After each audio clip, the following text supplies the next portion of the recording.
Bawumia ne hu ni asem MPP for ban na aban no e ho ba asem enye possible Odo ankasa as a person ne hu ni asem na na say unya nte say Rofobi edi abase womo de na asem womo petition the special office of the special prosecutor over a year the pickups we are claiming so bitterness you know movement for it e be class started but now what you say ba ku bia na ninsam kan nyenyenyen yesi fe no Benjamin Akowia o so throw interwo wa ba MPP oh sir ewra bi nso ano no so di me fini din ewra ba ko no so last week no so ba movement for change oh yes say almost started ba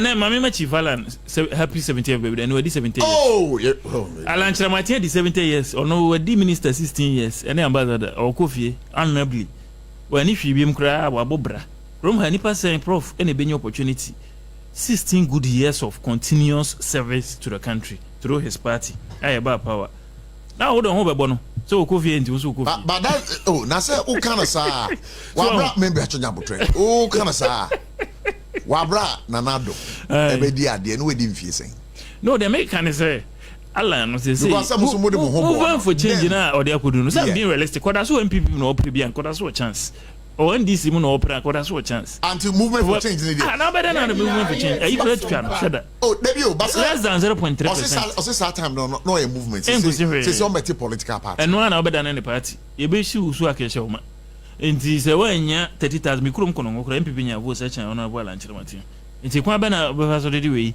abedi president so enti emfa eti solo no na kasa ma Alan enti yawo ewu no mu na ofiri se o papa no any Abu Backman yawo ewu mu na ofiri se ko na bo Alan na se ko no so nya akwanya ebedi MPP anim bia ma ne sa na yawo se bi ona boala nchiremati okọ primaries no ska o spend ye no ni nyina ne botom ska enye possible sa wo ye politician na wonni network wonni ekwan ya yefa so mobilize resources unye resource for anakese eso ni mfaso na me eme de pa se this year ye mpanifo no e de bibi e development fee e mu Dubai a ayi nkrofo agunche because your party ni durable the sen kanipa be 15 years na muso mbepre nzu ni msa de no ko be 0.1% emfaso be na oso so eti the fact say Dr. Bawumia etimia raise 4 million as development fee.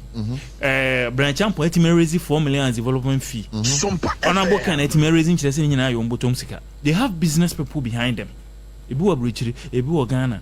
Ye nyina ye yibi ma 2012 ni 2016 nyina ne ye petumi. Ye nyina ne sendibi. Scratch card. And 300 pickups now. Of course. It came as a donation. Yes, or say o raise one kase o donate yes o both table or say otimi raise ka e provided that number of pickups for the party. Now be the vice president. What the kind of candidate for 8 years? What's time be the vice president for 8 years? But say who could resist kakra e be fund your political activities. I say I was we are accountable. We don't know what he did with GRA. Nobody knows. So what I say, who is he supposed to account to?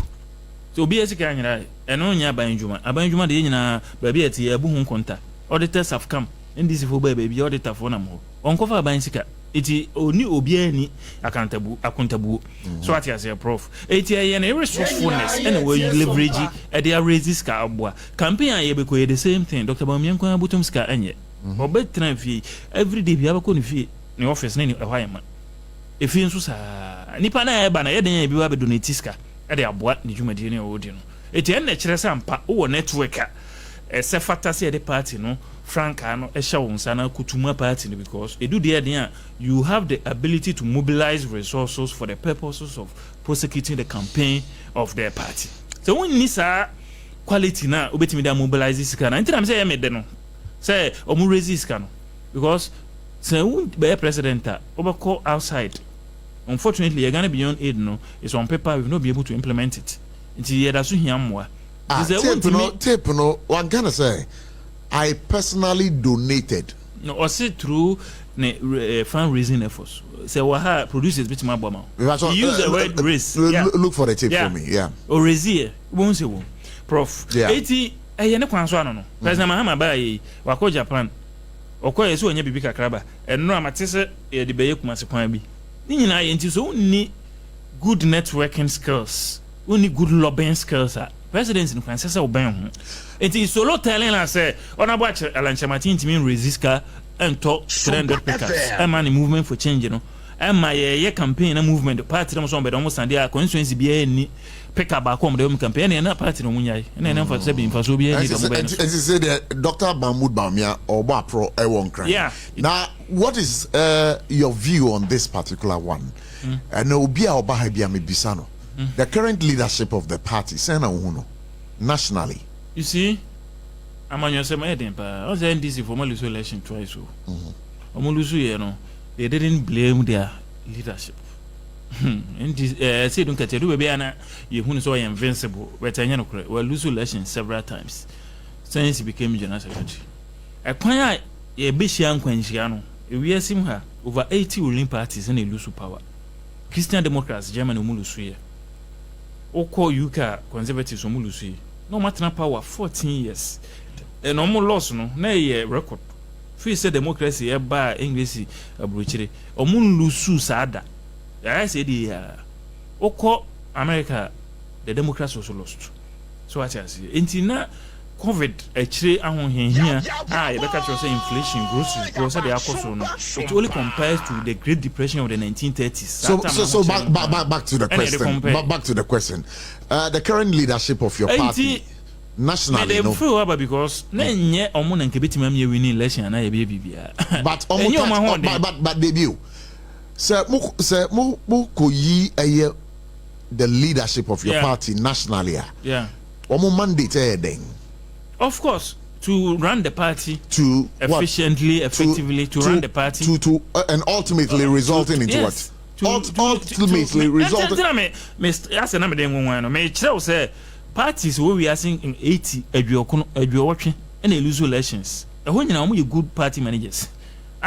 CDD way, yeah, almost a centralized yeah, cohort, almost conferences, almost a under CAS, Adnan Foundation here, the NDC for the more left, meaning baby almost one way. Okay, so but all these people lost elections with all their political knowledge and prowess. So would you say one more fault? Yes, but they were not a perfect administration and they can't be a perfect administration. I buy no said Dr. Mamebepa and which on Abani and Funso and then Matisa President Kufoda Hoka friend is saying debt restructuring. Yeah, it's a good. As far back as 2022, the acknowledge is Ankoyi Tigana for French. That's not the first time. And Dr. Bawumia so Papa and the President Kufoda. And you want to advocate you say all the leadership nationally and some Obianko election on a merit or corner as a party for depending on challenger Obian contest Obian free say so no atoaso so mo free say Ujumedi answer any na say yebese some munyana no party for na akasa but we are in a democracy won't mean can say Justin Kodua and answer chairman team and answer Nana B abaya national organizer. Yeah, lose elections in China free so. Yeah, then first national vice chairman of the party, Chairman Smith Boothie. Yeah, when they didn't come over, and no challenge. Or first and a second. No, second. No, no. First. That's why he could act. Yes. Actually, only acting. Sure. But then he was the first national vice chairman of the party. I had a conversation with him here. Now, some of the two journalists say all the national executives must go, including him. And again, many adainimo. Adainimo sudin komo. And he even said, all must go. I remember having a conversation also with Urabuache Jako right here, and he also says same. Why do you still? And I make an say, Prof. Yema akwenyano. Say be cry na bakubu maybe or not the party that sushi. But personally, I wouldn't want to give a verdict on them.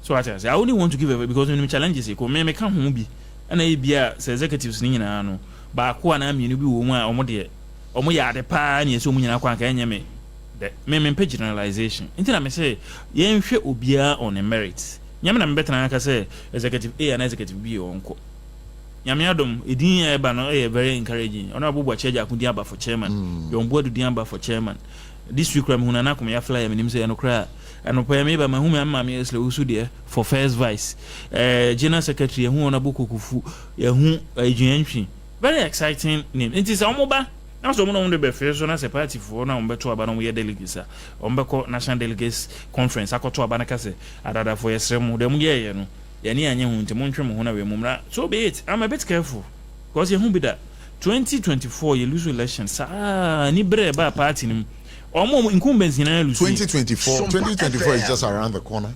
So okay, 2012 that's fine. Enti okay yi lose ye Jacob Echebelamte before his experience ulusu potopoto am so to so for kra to Chairman Foko na ye kasa den eyawa na wonkrofo mu because na omu pe change because party na ko election you see ebia disk ebia you see Kwamna Japan so win easily against John Den because of incumbency disadvantage and South na St John go nti wonya careful na so lampo be together one afia na ba ku mienu miensa bi wo mu eye.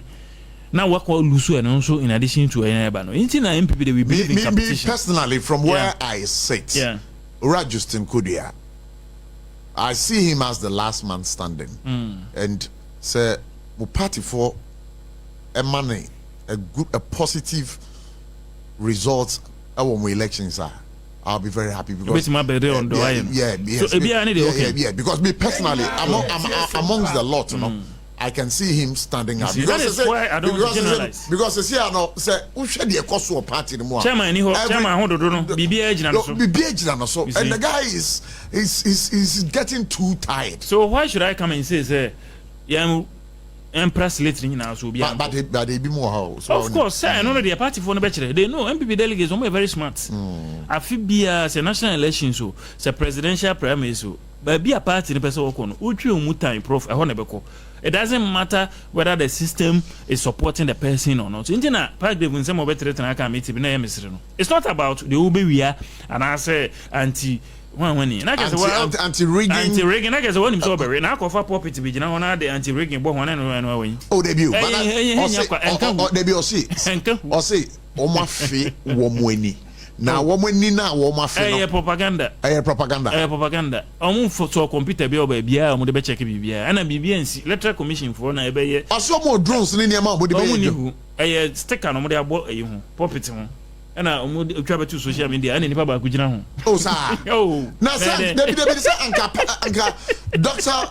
Palgrave Rocky former Western of regional minister on an agent puppet no me name say no be preach and you know there are settings in kwa debut na say debut mo ankasa no as a party no na ohwe de wo mo anti-rigging mechanism so mo dey go ya catch them say opese okoto of the anti-rigging system no man build infrastructure opese okofе bi ewen ehin fancy computers we no ma chese network we no ma drones na wen Palgrave unya na yabusa no omu ni hu